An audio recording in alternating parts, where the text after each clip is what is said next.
বিচ্ছিন্ন কোন দ্বীপ নয়, ওখানের গর্ত থেকে মাথা বের করেছেন। বাংলাদেশের প্রত্যেকটি গর্ত যেমন বন্ধ হয়েছে, সর্বশেষ গোপালগঞ্জের গর্তের ফুটো বন্ধ করেই চূড়ান্ত বিচার ঘোষণা দেওয়া হবে।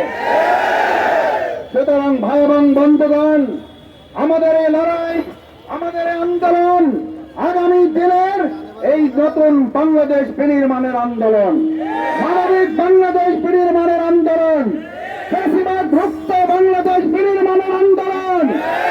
এই আন্দোলনে আমরা এখানে যারা এক হয়েছি, ভবিষ্যতে ঐক্যবদ্ধ আন্দোলনের মাধ্যমেই আওয়ামী ফ্যাসিবাদের চূড়ান্ত পতন নিশ্চিত না করে আমরা কেউ ঘরে ফিরে যাব না।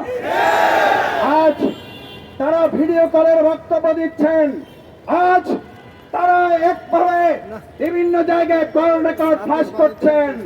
আমরা পরিষ্কার বলছি, এই মাথা বের করার কল রেকর্ড আর ভিডিও বক্তব্য দিয়ে বাংলাদেশ পরিচালনা অথবা বাংলাদেশের আগামী দিনের স্বপ্ন বিনির্মাণে আওয়ামী লীগ ফ্যাসিবাদ যদি কোন স্বপ্ন দেখে, সেই স্বপ্নকে ধুলির সাথে মিশিয়ে দেওয়ার জন্য সবাইকে রাজপথে প্রস্তুত থাকতে রাজি আছে।